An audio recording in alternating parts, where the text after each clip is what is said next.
वल्लभ भवन मंत्रालय में आज से नई ई ऑफिस प्रणाली शुरू हो गई, जिसके तहत सभी फाइलें अब ई ऑफिस के माध्यम से संचालित होंगी।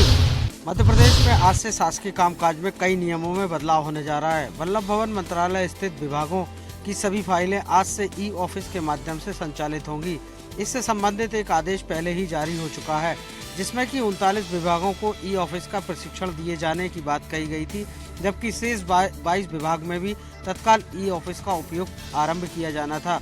मध्य प्रदेश कैबिनेट के लिए बनने वाले प्रस्ताव भी अब ऑनलाइन तैयार होंगे। साथ ही साथ भोपाल स्थित सभी विभागाध्यक्ष कार्यालय यानी संचालनालय भी ई ऑफिस के माध्यम से जुड़ जाएंगे। जल्दी संभागीय और जिला कार्यालय भी ई ऑफिस व्यवस्था से जोड़े जाएंगे।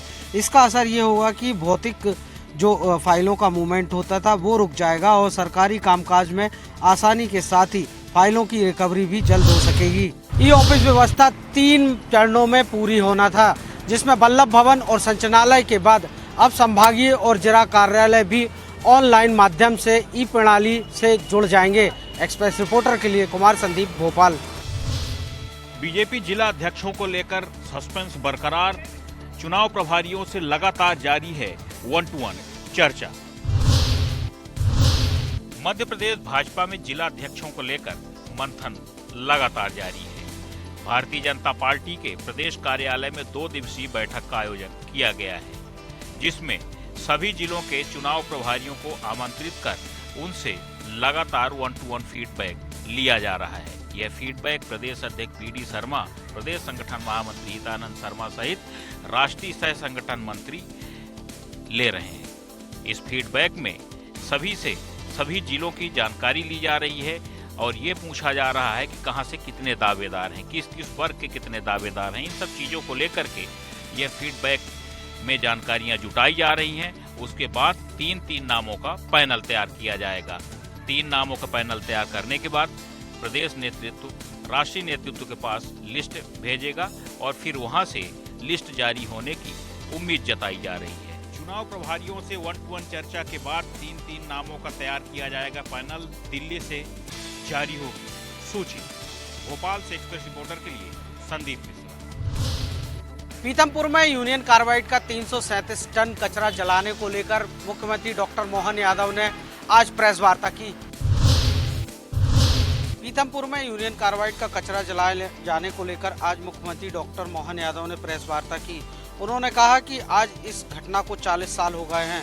कचरे को लेकर कई तरह की आशंका है। भोपाल के लोग पिछले 40 साल से इसी कचरे के साथ रह रहे हैं। भारत सरकार की कई संस्थाओं ने कचरे का परीक्षण किया है। कचरे की परीक्षण की रिपोर्ट हाईकोर्ट में भी प्रस्तुत की गई है।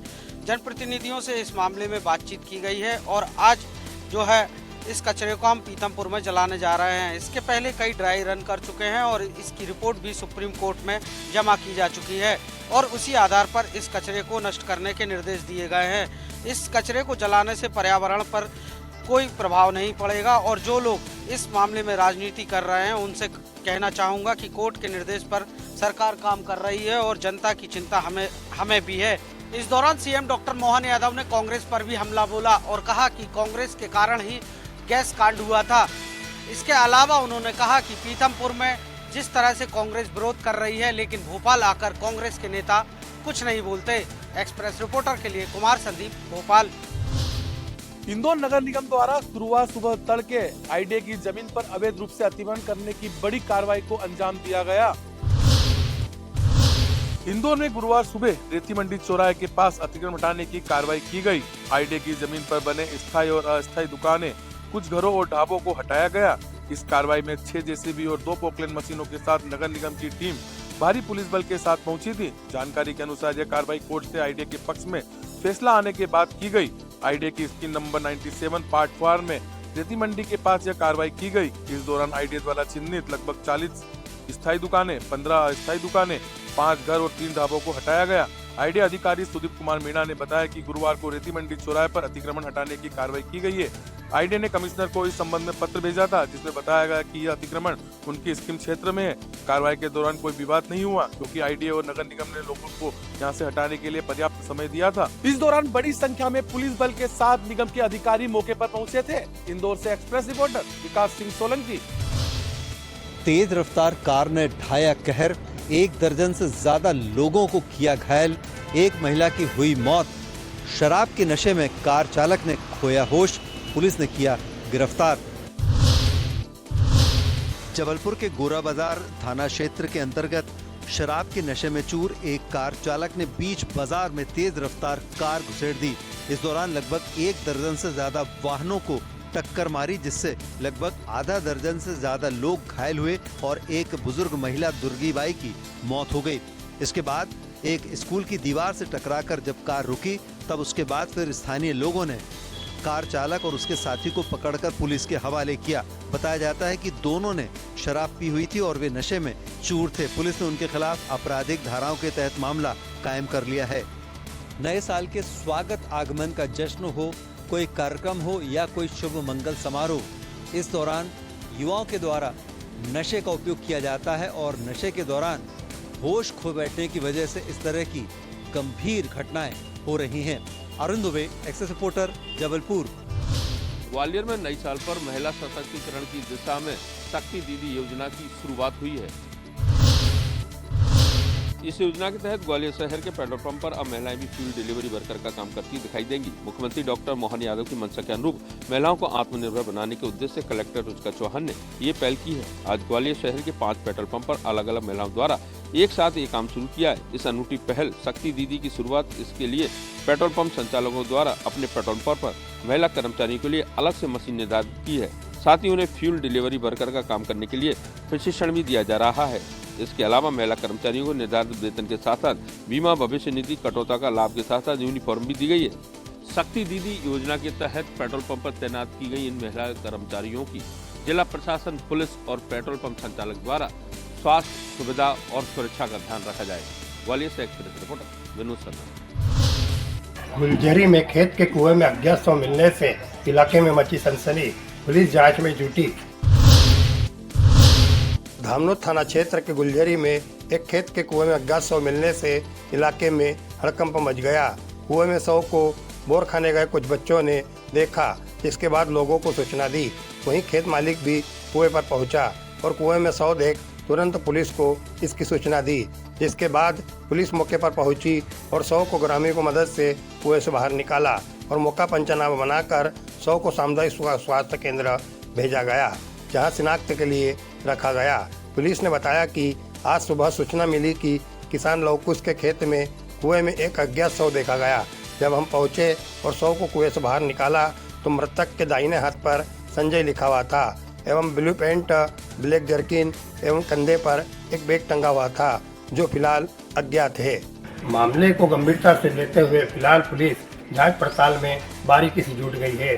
अब यह हत्या है या आत्महत्या, ये तो जांच के बाद ही खुलासा होगा। धर्मपुरी से एक्सप्रेस रिपोर्टर त्रिलोक राठौर। छत्तीसगढ़ से नक्सलवाद को जड़ से खत्म करने के लिए प्रदेश की सहायक सरकार लगातार अलग अलग योजनाओं पर काम कर रही है। इसी कड़ी में नई पुनर्वास नीति लेकर आई है। छत्तीसगढ़ से नक्सलवाद के खात्मे के लिए पहले ही केंद्रीय गृह मंत्री अमित शाह ने मार्च 2026 का अल्टीमेटम दे चुके हैं।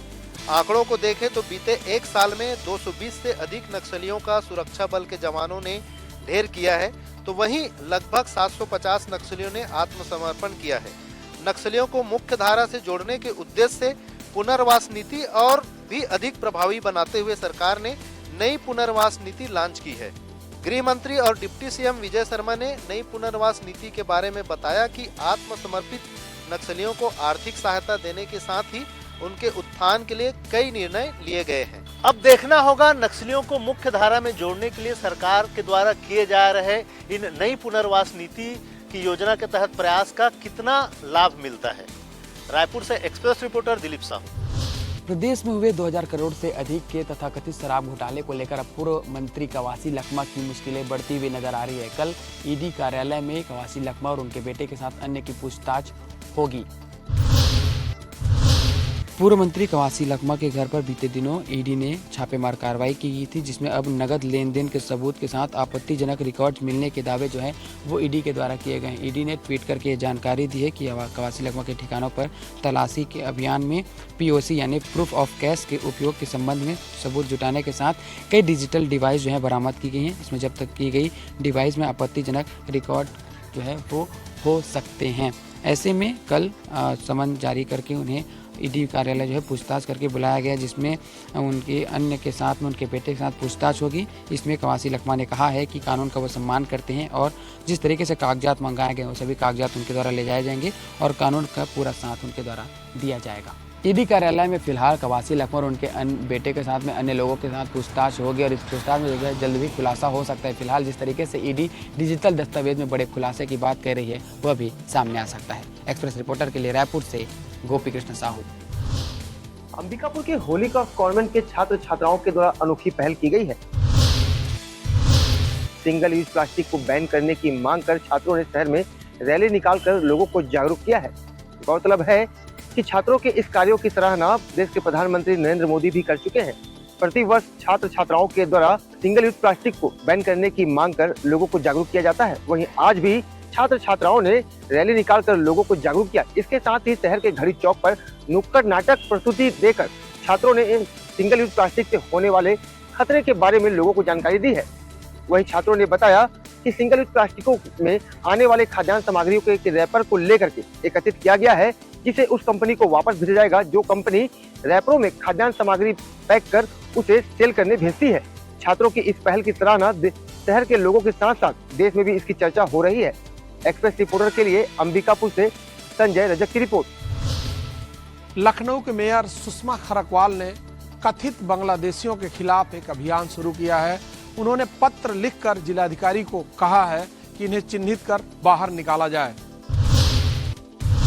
मेयर ने जिलाधिकारी लखनऊ को पत्र लिखा है कि शहर के विभिन्न क्षेत्रों में बांग्लादेशी और रोहिंग्या द्वारा खाली प्लाट, सरकारी भूमि और रेलवे लाइन के किनारे झुग्गी झोपड़ी डालकर अनाधिकृत रूप से कब्जा कर निवास कर रहे हैं, जो शहर के कूड़ा घर, पड़ाव घर में कूड़ा डालने का कार्य करते हैं। शहर भर में जहां खाली जगह पाते हैं कूड़ा गिराकर गंदगी फैलाते रहते हैं, जिसके कारण शहर की साफ सफाई व्यवस्था प्रभावित हो रही है।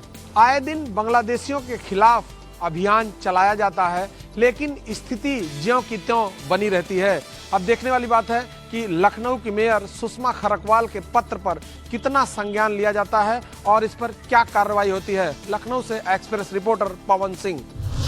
बहराइच मेडिकल कॉलेज से लखनऊ मेडिकल कॉलेज जा रही एम्बुलेंस को बाराबंकी क्षेत्र में रामनगर के पास रोडवेज बस ने टक्कर मार दी, जिसमें 2 एम्बुलेंस कर्मी घायल हो गए। बहराइच मेडिकल कॉलेज से मरीज लेकर लखनऊ जा रही एम्बुलेंस को बाराबंकी के मसौली के पास सामने से आ रही तेज रफ्तार रोडवेज बस ने टक्कर मार दी। टक्कर इतनी भीषण थी कि एम्बुलेंस चालक गाड़ी में घायल होकर एम्बुलेंस में ही फंस गया, जिसे स्थानीय लोगों ने कड़ी मशक्कत के बाद बाहर निकाला। इस घटना में एम्बुलेंस चालक और उसका साथी दोनों बुरी तरह घायल हो गए। दोनों घायलों को बहराइच मेडिकल कॉलेज में इलाज के लिए भर्ती कराया गया है। हादसे के बाद दोनों एम्बुलेंस कर्मियों का इलाज बहराइच मेडिकल कॉलेज में चल रहा है। Tariq Ahmed, Express reporter, Bahraich.